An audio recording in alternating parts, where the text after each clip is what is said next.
my name is Lucia Ferrara, and I'm Director of Hospitality here at the Precious Blood Renewal Center. So welcome to our table today. And today we are going to be making a cranberry, orange, and apple sauce for Thanksgiving dinner. Although you can use it for other things, you know, you could put it in yogurt, you could put it on top of your oatmeal. It really depends on how you want to do it, but typically this is what I make for Thanksgiving as part of one of our relish dishes. So first of all, let me begin with the ingredients that you need. So what we'll do is we usually go and I buy some fresh cranberries, and a bag of cranberries at the grocery store is a 12-ounce bag. And so go ahead and get one bag. And by the way, this recipe serves about 4 to 10 people, and it makes about 4 cups, okay? So if you think you need more than that, then just double the recipe, okay? So get one bag of fresh cranberries. Now if you can't find fresh cranberries, you can use frozen ones, okay? And that's okay to use. Just make sure if they are frozen that you let them thaw for at least 30 minutes before we start the rest of cooking them. So, and then next you're going to need 1 golden apple. And I've already cut and cored my golden apple. So these are the nice golden ones. They cook real well, and they also don't take a whole lot of time to cook. Okay? Then we need 1 orange, and usually we're going to zest about a half an orange, but if you really like the taste of the orange, then you can zest a whole orange, and then I will show you how to segment an orange, or what they say as a culinary word is supreme in orange. So I'll show you how to do that. Then you're going to use half a cup of packed brown sugar. You're going to use, and this is optional, I like to use a cinnamon stick versus cinnamon powder. It just gives it, I don't know, a different taste, a different feel to, even a different look. As you can see here, I kind of put that on top here, the finished product here, and it looks real pretty when you put it on a table. But obviously don't eat the cinnamon stick, okay? So 1 cinnamon stick and about, I don't know, a half a teaspoon of allspice. Again, we have the cinnamon. To me, I love just the taste with the cinnamon, but because I'm making this for a crowd, I'm going to go ahead and use the allspice. And then the other thing we need is a pinch of salt, which we'll put in when we go to cook it, and then a half a cup of orange juice. So as we know, cranberries are pretty tarty, right? So let me tell you a little bit of why we put the brown sugar and the orange juice and the apples.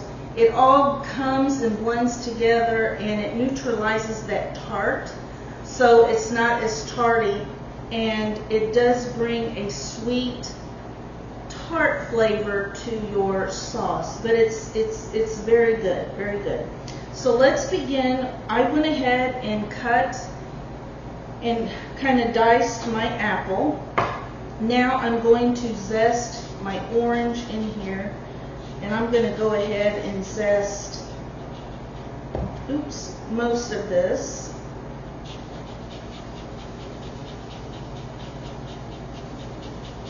So we're just going to zest it. Like I said, it kind of depends on how much of the orange you like, because what we're going to do is, like I said, we're going to segment the orange, and it's going to go inside the recipe, and it's really, really good. Okay, so I think that's all I'm going to do. All right, All right, so now I'm going to put in my cranberries. All right, I'm going to put in the orange juice. I'm going to put in the half a teaspoon of allspice, the half a cup of brown sugar. All right, and then we're going to take a stick of cinnamon, put it in there, and I'm going to show you, I don't want to waste any zest because it is good. Okay, now I'm going to show you how to segment or supreme an orange. So I like to use a serrated knife. So some people like to use tomato knives, whatever. Those are serrated most of the time. So I'm going to cut both ends off. And the white of the orange is called the pith. So the goal here is to get rid of that.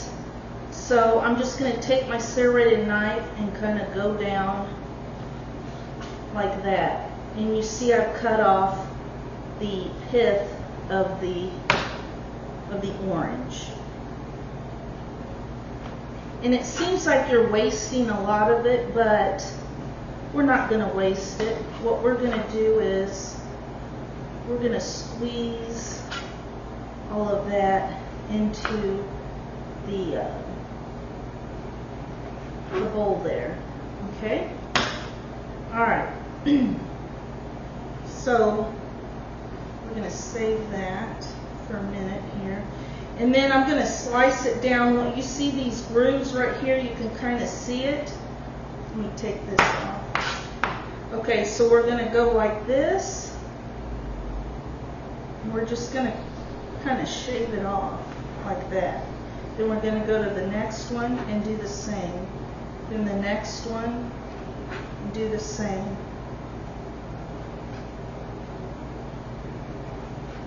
Okay.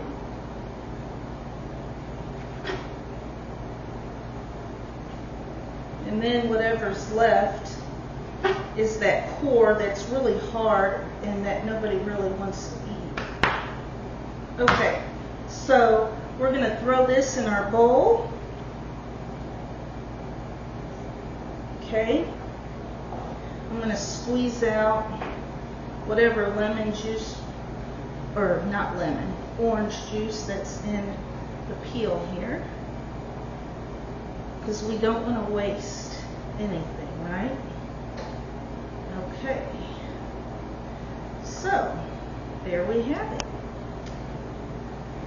All right, and I'm also not going to waste this juice that was poured onto the cutting board. There we go. All right, so now let's take this to our pan and I'll show you how it all comes together. Okay, so here we have our bowl that we assembled earlier.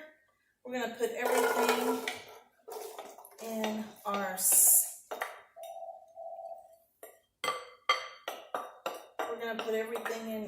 pan here, and there we go. So now I'm going to blend this well here, kind of stir this up a little bit.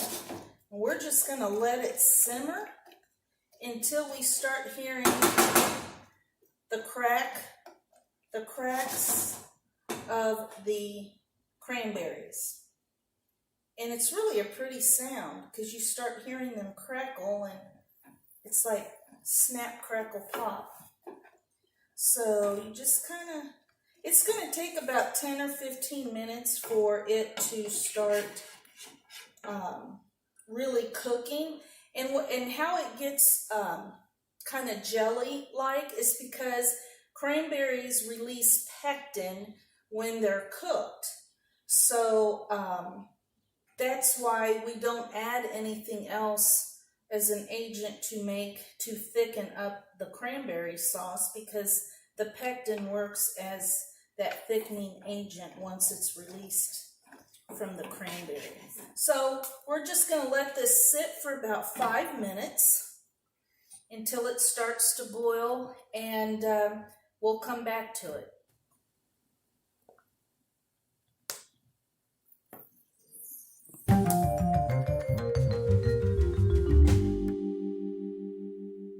All right, everyone, so here's our finished product right here, and it smells wonderful. So right now it's still steaming hot because I took it out of my pan, and as this cools, I'm going to leave the cinnamon stick in there.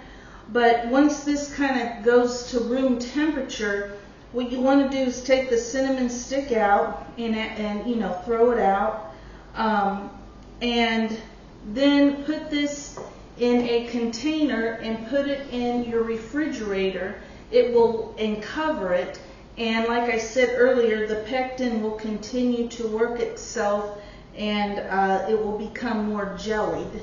And so go ahead and cover it and put it in your refrigerator. It will last up to 5 days after you initially make it.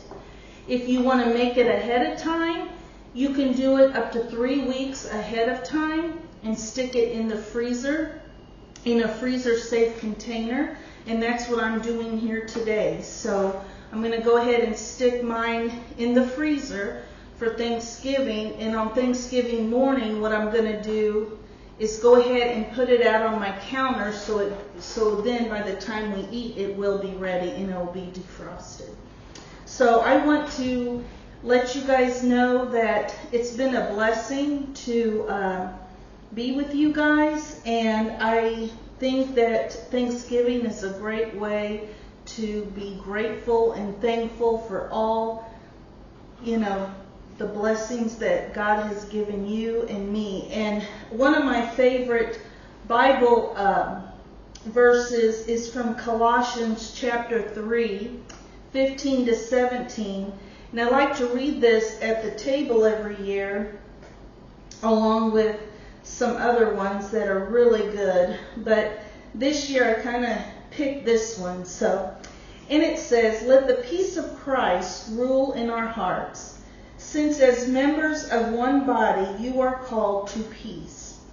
And be thankful. Let the message of Christ dwell among you richly, as you teach and admonish one another with all wisdom through psalms, hymns, and songs from the Spirit, singing to God with gratitude in your hearts. And whatever you do, whether in word or deed, do it all in the name of the Lord Jesus, giving thanks to God the Father through him." So with that being said, blessings to you and your family and friends, and welcome everyone to the table. I wish you a very happy and blessed Thanksgiving.